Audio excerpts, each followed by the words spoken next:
அண்ணன் முத்துப்பாண்டி காலையில் ஒரு வீடியோ போட்டிருக்காரு. நீங்கள் எல்லாம் வந்து பார்த்துருப்பீங்க. ஏவிஎம் பெட்டியில் நடந்த மோசடி, பொம்மை அரசாங்கம் நடக்க போகுது, நாடும் நாட்டு மக்களும் நாசமாக போட்டும், காரைக்குடியில் சீமானவர்கள் தோக்கிறதுக்கு காரணம் என்ன அப்படின்னு சொல்லி இந்த வீடியோ நீங்கள் எல்லோரும் பார்த்துருப்பீங்க. அதில் முக்கியமாக அவர் சொல்கிறது என்ன அப்படின்னா, சீமானவர் தான் காரைக்குடியில் ஜெயிச்சிருக்கணும். நான் களத்துக்கு போய் எல்லா பக்கம் பார்க்கும்போது சீமான் தான் எல்லா மக்களும் சொன்னாங்களே ஒழிஞ்சு யாருமே காரைக்குடி பிரபு பேரை வந்து சொல்லலை. காரைக்குடி பிரபுவோட சொந்த ஊரில் கூட சீமானவர் தான் செல்வாக்கு இருக்குது. அப்படி இருக்கும்போது இவர் வந்து அந்த இடத்துல வந்து இருந்திருக்காரு, வாக்கு எண்ணக்கூடிய மையத்தில் வந்து இருந்திருக்காரு அண்ணா முத்துப்பாண்டி.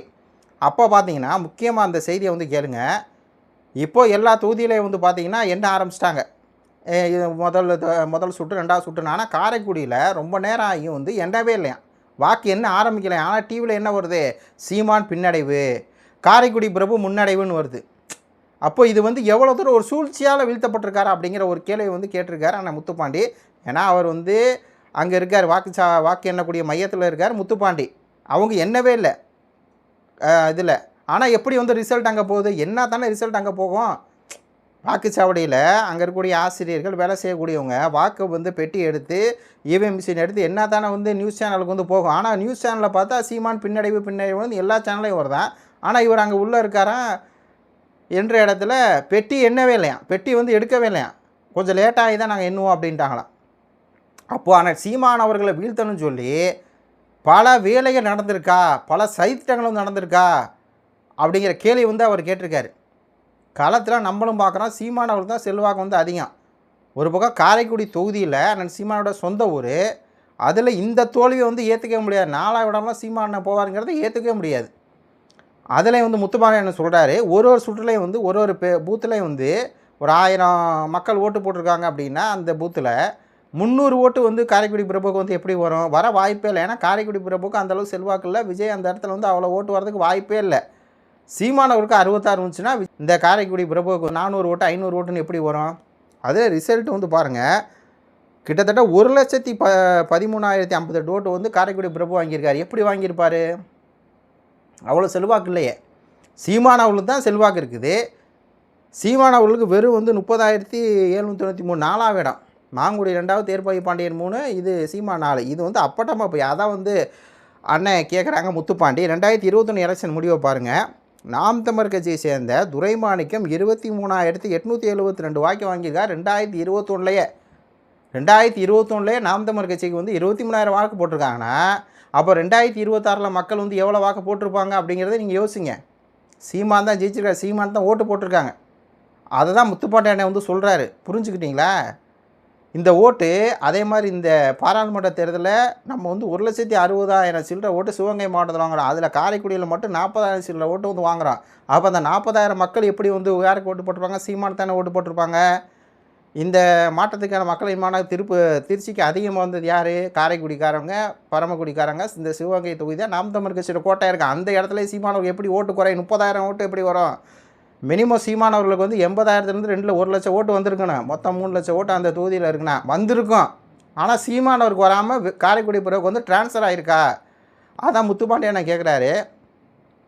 ஒருவேளை விஜய் ஒரு இலுமினாட்டின்னு சொல்லி தெரியும், உலக சக்திகள் வந்து விஜய் வந்து இயக்குறாங்க அப்படிங்கிறது தெரியும். அது வந்து இந்த பாரிசாலன் போன்ற பள்ளியில் தான் பசங்க வந்து என்ன பண்ணுவாங்க, முதல்ல வந்து ஹோ ஹோ ஹோ விஜய் இலுமினாட்டின்ட்டு, விஜய் பின்னாடி வந்து பெரிய சர்வதேச சதி இருக்குது, சர்வதேச கைக்கூலி தான் விஜய் இலுமினாட்டி. இன்றைக்கி வெக்கமேலாம் விஜய் ஒரு தமிழன் அப்படின்னு சொல்லி பேசிகிட்டு இருக்கிறாரு. அவருக்கு நம்ம தனி காணொலி போட்டு பார்த்துக்கலாம். அப்போ விஜய் பின்னாடி பெரிய ஒரு கும்பல் இருக்குது, பெரிய ஒரு கூட்டம் இருக்குது அப்படிங்கிறது தெரியும். அது இலுமினாட்டியோ கார்ப்பரேட்டோ ஏதோ ஒன்று இருக்குது அப்படின்னு சொல்லி தெரியும். ஏன் வந்து அந்த மாதிரி விஜய் வந்து ஓட்டு ட்ரான்ஸ்ஃபர் ஆகிடக்கூடாது, சீமானுக்கு போகிற ஓட்டிங்க அப்படியே வந்து பிரபுக்கு போகிற மாதிரி எப்படி வந்து ட்ரான்ஸ்ஃபர் பண்ணிடக்கூடாது அப்படிங்கிற ஒரு கேள்வி வந்து கேட்டிருக்காரு முத்துப்பாண்டி. எனக்கும் அவ்வளோ ஆச்சரியமாக இருக்குது. சீமான் அவர் ஜெயிக்க தாங்க வாய்ப்பு இருக்குது, தோக்க வாய்ப்பே இல்லைங்க. அப்படி பார்த்தா கூட 2ஆவது இடம் தான் வந்திருக்கணும். கிட்டத்தட்ட சீமான் அவர்களுக்கு 80,000லேருந்து 1 லட்சம் ஓட்டு வந்திருக்கணும். அப்படி குறைஞ்சா கூட 50,000 ஓட்டு கீழே வந்து வந்திருக்கணுங்க. அது கீழேலாம் போக வாய்ப்பே இல்லைங்க. 4ஆவது இடம்லாம் போக வாய்ப்பே இல்லைங்க. அவ்வளோ சப்போர்ட் பண்ணுறாங்க. சீமான் அவர் காரைக்குடி தொகுதிக்கு வந்து பிரச்சாரம் பண்ண போனால் அவ்வளோ மக்கள் சப்போர்ட் பண்ணுறாங்க. அதான் முத்துப்பாண்டி என்ன சொல்கிறாரு, எல்லா இடத்துலையும் களத்தில் போய் பார்த்தா சீமானுங்கிறாங்க. சீமான் அவர்கள் நாம் தமிழ் கட்சிக்காரங்க மூளை முடுக்கெல்லாம் போகிறாங்க. அவ்வளோ செல்வாக்கு வந்து நாம் தமிழ் கட்சிக்கு இருக்குது. அப்படி இருந்து எப்படி காரைக்குடி பிரபுக்கு 1 லட்சம் ஓட்டு எப்படி வரும். இதுதான் மோசடிங்கிறது, இதுதான் மோசடியா, இதுதான் இவிஎம் மோசடியா அப்படிங்கிற ஒரு சந்தேகம் நம்மளுக்கு வந்து வலுக்குது. சீமான் அவர்கள் தோக்க வாய்ப்பே இல்லை, பிரபு ஜெயிக்க வாய்ப்பே இல்லை, ஒட்டுமொத்தமாக விஜய் வந்து ஜெயிக்க வாய்ப்பே இல்லை. எப்பட்றா விஜய் வந்து ஜெயிப்பார்? விஜய்க்கு அப்படி யார் பெருசு சப்போர்ட்டே இல்லை. களத்தில் விஜய்க்கு வந்து ஆதரவே இல்லை. இணையத்தில் மட்டும்தான் ஆதரவு, யூடியூப் சேனலுக்கு மட்டும்தான் ஆதரவு. யூடியூப்பில் வந்து ஒரு 10 லட்சம் பேர் தான் இருக்காங்க, அவ்வளோதான்.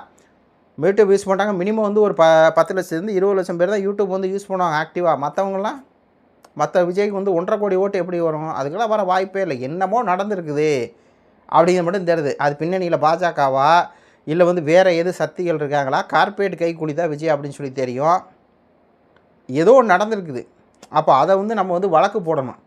இதை வந்து நம்ம கொண்டு போய் தேர்தல் ஆணையத்து மேலே வந்து நம்ம அந்த கோர்ட்டில் வந்து அது எப்படி நடைமுறைன்னு சொல்லி தரல. ஆனால் வந்து ஒரு வழக்கு போட்டு திருப்பி வந்து இது என்ன அப்படின்னு காரைக்குடி தொகுதியிலையாவது இது என்ன மாதிரி நடந்திருக்குது, மக்கள் எப்படி வந்து ஓட்டு போட்டிருப்பாங்க அப்படிங்கிறத நம்ம வந்து கேட்க வேண்டியிருக்குது. அப்படியே சீமானவர்கள் வந்து தோற்றுனதால 2ஆம் இடத்துக்கு வந்துருக்கணுங்க. எனக்கு அதாங்க புரியல. அதான் வந்து இவர் சொல்கிறாரு. களத்தில் இருந்திருக்காரு, அந்த வாக்குப்பூத்து மையத்தில் இருக்கார்.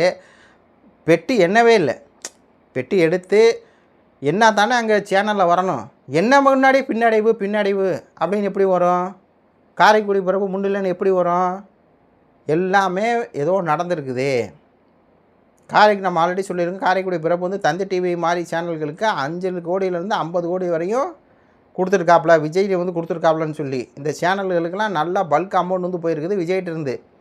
விஜய்னு இந்த கட்சிக்காரங்களாம் பேசுகிறது காரணம் இதுதான், பணம் தான்.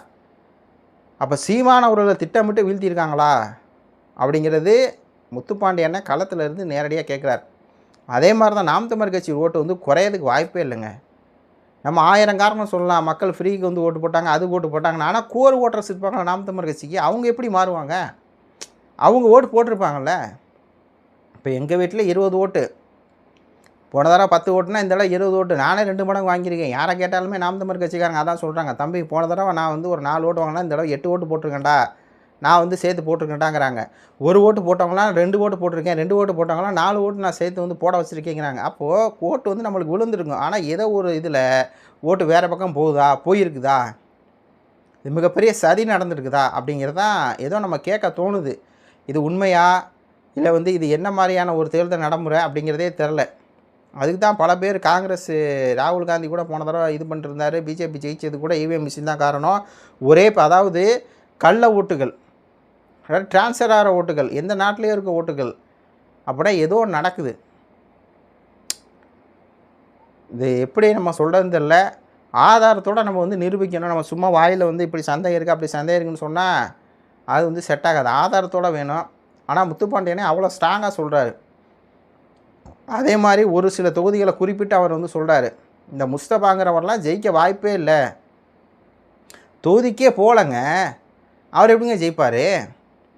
சுந்தர்சிக்கும் பிடிஆர் தியாகராஜன் தான் போட்டியே. எப்படி இடையில முஸ்தபா ஜெயிக்கிற 20,000 ஓட்டு வித்தியாசத்தில் 2 பேரும் இது பண்ணி, அதெல்லாம் ஏதோ ஒன்று நடந்திருக்குது அப்படிங்கிறது மட்டும் ஆனால் முத்துப்பாண்டி வந்து தெளிவாக சொல்கிறார். காரைக்குடியில் அந்த சீமான் வந்து ஜெயிச்சிருப்பார் 100%. ரிசல்ட்டில் ஏதோ குழப்பம் நடந்துருக்குது, அதான் வந்து உண்மை. மனசே ரொம்ப வலிக்குதுங்க. சீமான் அவர்கள் வந்து ஜெயிச்சிருக்கணும், கண்டிப்பாக ஜெயிச்சிருக்கணும். நாம் தமிழர் கட்சி போட்ட எஃபர்ட்டுக்கு சீமான் ஜெயிச்சிருக்கணும். நாம் தமிழர் கட்சி இன்னும் 25 லட்சம் ஓட்டு அதிகமாக வாங்கியிருக்கணும். ஏதோ நடந்திருக்குது, அது என்னங்கிறது தெரில. இப்போ தான் ஒருத்தர் பேச ஆரம்பிச்சிருக்கார் முத்துப்பாண்டி. அதே மாதிரி பல பேர் வந்து என்ன காரணம் அப்படிங்கிறத கொஞ்சம் கொஞ்சமாக பேச ஆரம்பிக்கணும். 2029 எலெக்ஷனுக்குள்ளே நம்ம இதெல்லாம் சரி பண்ணிட்டு வரணும். வந்தால் தான், இல்லாட்டினா இந்த கார்பரேட் கைக்குள்ளே விஜய் மாதிரி ஆட்கள் என்ன வேணால் பண்ணுவாங்க அப்படிங்கிற மாதிரி தான் இருக்குது. இது ஒருத்தவங்களுடைய கருத்துக்களை சொல்லுங்கள். நன்றி, வணக்கம்.